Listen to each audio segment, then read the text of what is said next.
So, good afternoon, everyone. I'm Mary Conley-Eckert, founder of Global Waterworks, and I'm here with Victor Gollahan, who is the founder and innovator with high altitude water, a very interesting super hydrated or oxygenated water Right.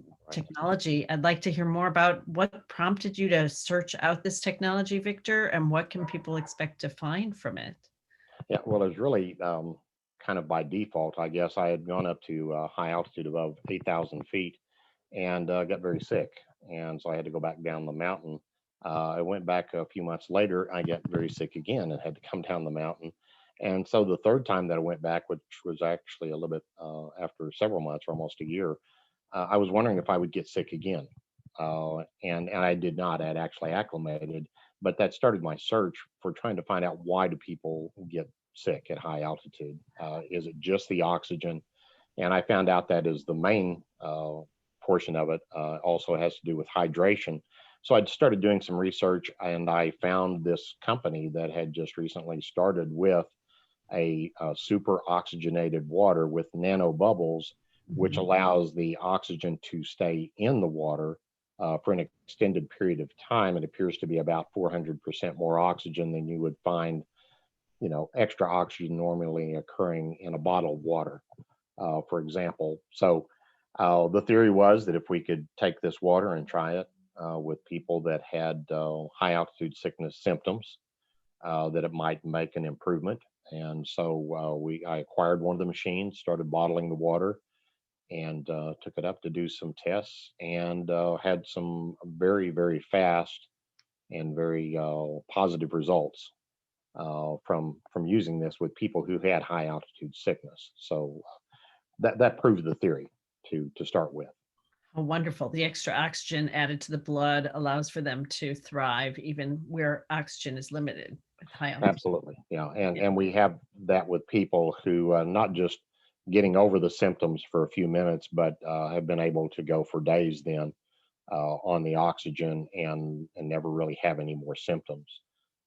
If they stop drinking the water, interesting, the symptoms come back until they acclimate, and so there's a long story behind what causes high altitude sickness, and that we don't need to get into. But some of the other benefits of the product and the water that we did not expect is that we started giving it to family and friends. Of course, we were excited about the water, and started putting it in, certainly in small bottles, but also in the big 5 gallon bottles, and just bringing it home and giving it to family and friends and saying, it's good water. It has extra oxygen.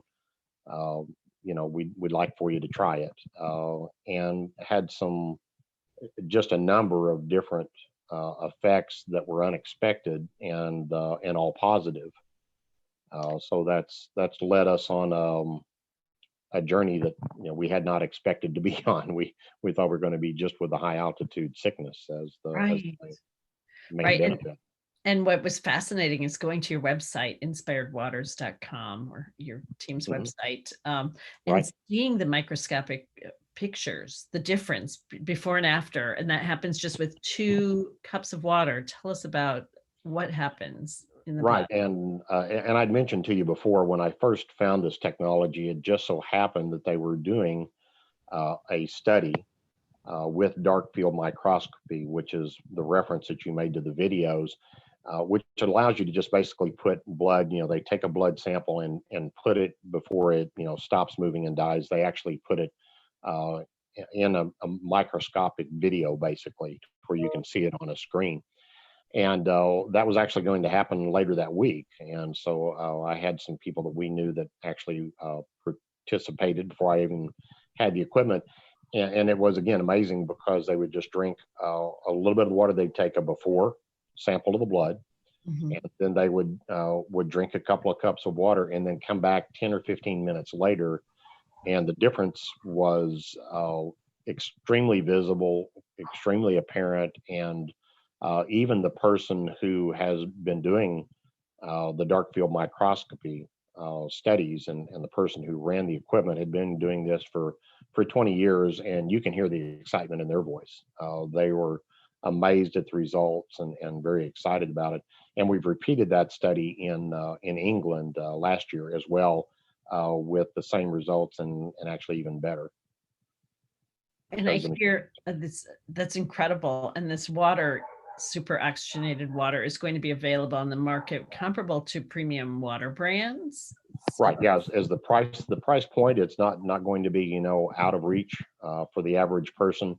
As the volumes increase and we're able to get more distribution, then the price will continue to come down, as with all things, as supply and demand. Will be initially, maybe we're looking at the East Coast through the Appalachian Mountain Range, even though that's not really high altitude. But yet there's a lot of people that walk the trail, the Appalachian Trail, and down through there, and then also to distribute through all of the mountain areas to high altitude. Where people come in from, everybody comes in from the flatlands, and in the summer they want to go where it's cool and hunt and hike, and then in the winter they want to go up and ski. And of course, they come from very low altitudes typically and go immediately to a high altitude, which is what causes the issue. right. And what's more as exciting for us that you found this solution is how quickly you did it. I mean, we often talk about water solutions take decades because of permitting, because of all the testing, FDA approvals. Could you just talk to how you were inspired? Like, was it a God thing? Was it something that just came out of nowhere? The connections I think you had somewhere. Yeah, and that's really interesting because the place I was going to high altitude, I left a 30-year career to go to Bible college. And it just happened to be that Bible college was above 9,000 feet, which is what caused the altitude sickness. I found out about the technology because I was just looking for a solution to high altitude sickness. I'd never heard of nano water, didn't really know anything about nanobubble technology, but it turns out a person that I'd actually led to the Lord the previous year in central Russia, of all places, at the airport. I was looking for something to eat. And this person heard some people speaking English, and not even me, and came up and engaged us in conversation. Just happened that that person's PhD water quality. And when I mentioned some months later, because I kept in contact with them over the months, when I mentioned I was looking for a solution to high altitude sickness, they introduced me to the technology, and that's where things started. So it's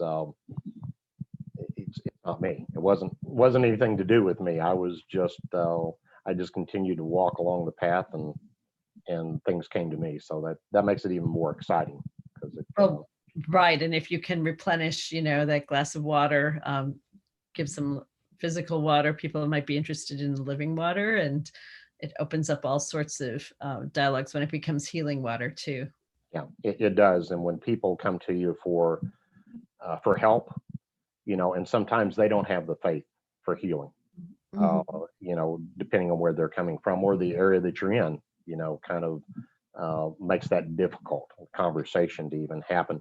But when you can give them something that doesn't have a lot of pharmaceuticals or anything, and you get to tell the story, because they're always going to ask, how did you find this? Where did this come from? How did you come up with something that is so helpful for not just high altitude sickness, but other things? Now that we're finding it has benefits for the possibilities for not just helping people become healthier, but of being able to spread the gospel and get an opportunity, to start the conversation is exciting, very exciting. Right. Well, I think nature speaks to the creator and just reveals the mystery and the wonder of all things that we could not possibly make happen. And it's really a pleasure, Victor, to see both your faith walk, but also the productivity of your efforts and the fact that there's already evidence on your website. So I'll point people in the direction of that. Is there anything else you'd like to share? The only thing I would say is that just by faith, when you just approach things in faith, doors open, things happen that are unexpected, and if you remember, then God gets the glory for those, because it's something we did not invent or do or make happen, which it makes it then to me a double blessing, because you get to enjoy the blessing of what happened, but you also get the blessing of giving the glory to where it belongs, and opening that opportunity to for other people to have faith and understand that they could have the faith in this walk as well. Yeah, so true. And just one more thing, I don't mean to put you on the spot, but if you were to put a verse on your Bible or on your water bottle, is there one verse that sticks out that speaks to your faith? There's actually that is putting me on the spot a little bit because there's so many that you can put on there, but I always go back to John 1, in the beginning was the Word, and the Word was with God, and the Word was God. He Mhm. was with God in the beginning, and so when you go back, everything you say and everything that you do starts with that one place. And if you follow that and you follow the Word, which is both the written God and the person of Jesus or Yeshua Yeah. as the Word, then you find the answers that you're looking for. And so that's where I usually start and end. Yeah, excellent advice, and I love it. I love your story, and look forward to drinking your water as soon as it's out here in my area, even if I don't have high altitude. I know